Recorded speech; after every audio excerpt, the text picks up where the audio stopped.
प्रिय छात्रों, एक प्रयास चैनल पे आप सबका फिर से स्वागत है। आज मैं आप सबके साथ बौद्ध धर्म का विकास जो कि बिहार में हुआ है, और जैसा कि आप सभी जानते ही होंगे कि बौद्ध धर्म और जैन धर्म दोनों की जन्मभूमि और कर्मभूमि भी बिहार ही रहा है। तो आइए शुरू करते हैं बौद्ध धर्म का बिहार में किस तरह से उदय हुआ। तो उत्तर वैदिक काल की बात की जाए तो उत्तर वैदिक काल के अंतिम चरण अर्थात 6ठी शताब्दी ईसा पूर्व में वर्ण व्यवस्था की जटिलताएं, कर्मकांड, छुआछूत, तनावपूर्ण सामाजिक जीवन, धार्मिक जीवन में असंतोष की भावना, नए धार्मिक विचारों का उदय एवं नई अर्थव्यवस्था का प्रभाव देखने को मिला। और उस समय वैदिक धर्म के खिलाफ अनेक नास्तिक और अनिश्वरवादी संप्रदायों का जैसा कि उदय होने लगा। केवल उत्तर भारत की बात की जाए तो 62 संप्रदायों का उदय हुआ था, जिसमें बौद्ध संप्रदाय और जैन संप्रदाय प्रमुख रूप से आता है।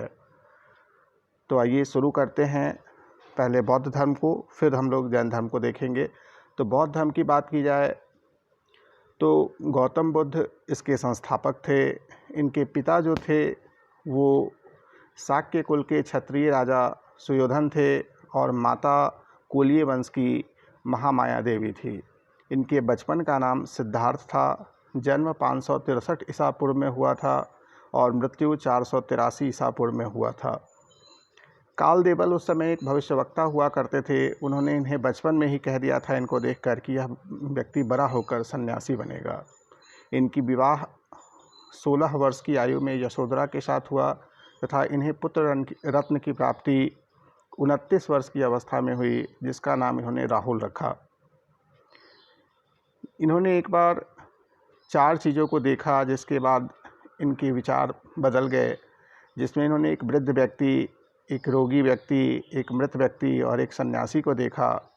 और मानसिक रूप से यह इतने विचलित हो गए कि इन्होंने गृह त्याग कर दिया और 29 वर्ष की अवस्था में ये घर से अपने घोड़े अश्वकंथक और उसका सारथी छंदक के साथ गृह त्याग कर दिए।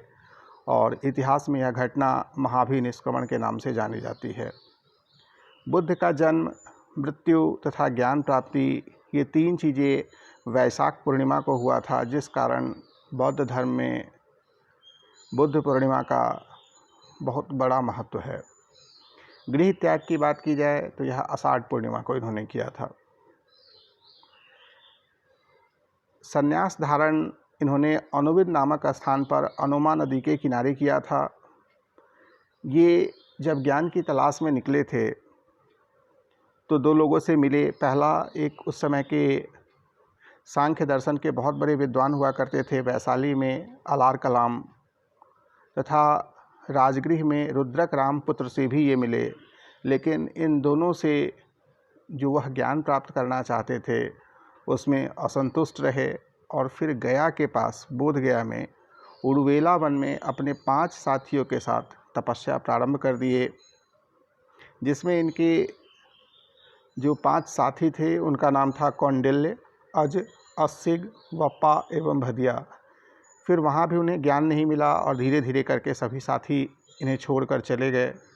गौतम बुद्ध फिर गया में निरंजना नदी के तट पर तपस्या आरंभ किए तथा 35 वर्ष की अवस्था में 49 दिन तपस्या करने के बाद सुजाता नाम की कन्या के हाथ से खीर खाने पर उन्हें ज्ञान की प्राप्ति हुई और इनके 2 शिष्य बने। और ये दोनों शिष्य जो पहले शिष्य थे वो बंजारे थे, जिनका नाम था तपस और भल्लिक।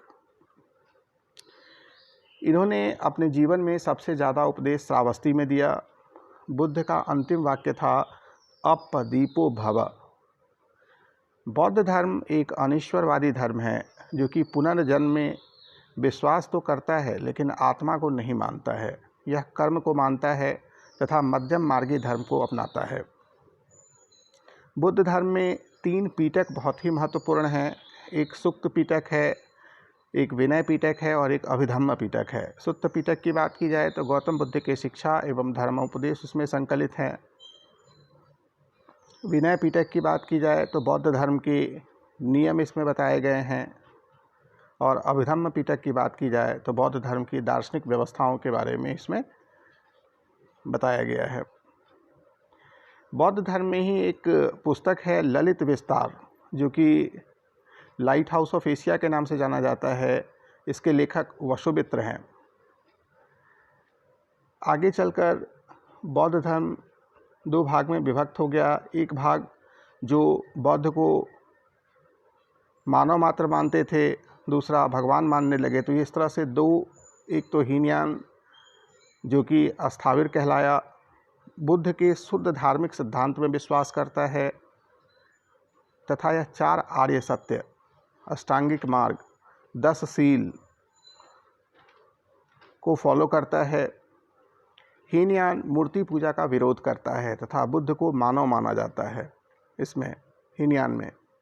जबकि महायान में बुद्ध को देवता माना गया है तथा महायान में मूर्ति पूजा आरंभ कर दी गई। यह बुद्ध के मूल विचारों में परिवर्तन की बात करता है। अब कभी कभी परीक्षाओं में क्वेश्चन पूछ लिए जाते हैं कि गौतम बुद्ध के निम्नलिखित में से कौन से शिष्य थे। तो अगर शिष्यों प्रमुख अनुयायियों की बात की जाए तो पुरुष और स्त्रियों दोनों में देखते हैं तो पुरुषों में सारिपुत्र, आनंद, मौदगल्यायन, उपाली, सुनित, अनिरुद्ध, अनाथपिंडक, बिंबिसार, प्रसेनजित, अजातशत्रु, जीवक और महाकश्यप ये प्रमुख शिष्य थे। और महिलाओं में बात की जाए तो महाप्रजापति गौतमी, यशोधरा, नंदा, खेमा या क्षेमा, आम्रपाली और विशाखा, जिसमें से 2-3 का तो नाम आप लोग जानते ही होंगे जो लगभग हर परीक्षाओं में रहता है। अगर स्त्रियों की बात की जाए, अनुयायियों की, जैसे महाप्रजापति गौतमी, यशोधरा और आम्रपाली। और पुरुषों में बात की जाए तो सारिपुत्र, आनंद, बिंबिसार, तो इन सब के नाम रहते हैं। तो एक बार देख लेने में अच्छा रहेगा, कभी एग्ज़ाम में ऐसे क्वेश्चन आते हैं तो बनाना आसान होगा। अब जो बौद्ध धर्म में जो सबसे महत्वपूर्ण कार्य हुआ था वो 4 बौद्ध संगीतियों की बात होगी। और बिहार के संदर्भ में देखा जाए तो 3 बौद्ध संगीतियाँ बिहार में ही हुई थी।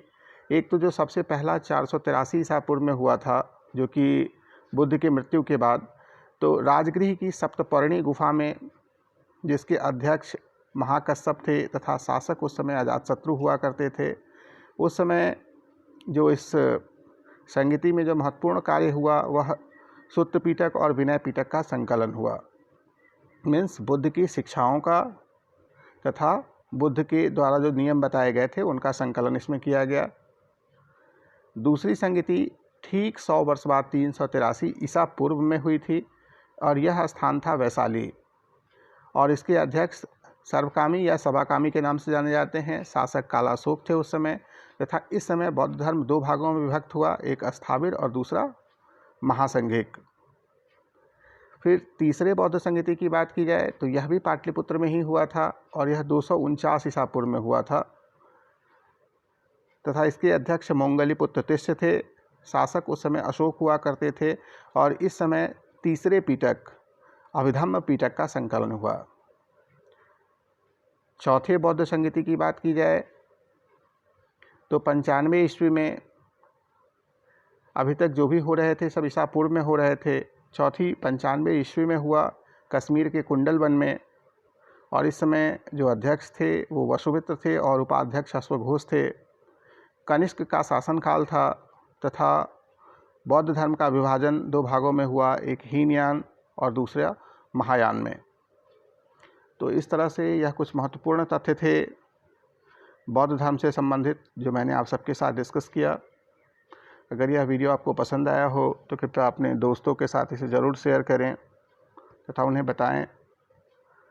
और उम्मीद करता हूँ आप सबको भी परीक्षा में काफ़ी मदद मिलेगी। एक प्रयास चैनल देखने के लिए धन्यवाद।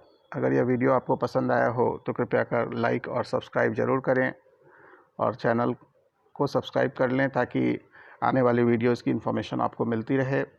और बीपीएससी की तैयारी अगर आप कर रहे हैं तो ख़ास तौर पे आपको काफ़ी मदद मिलेगी जो वीडियो लेक्चर्स मैं अपलोड करूँगा उससे।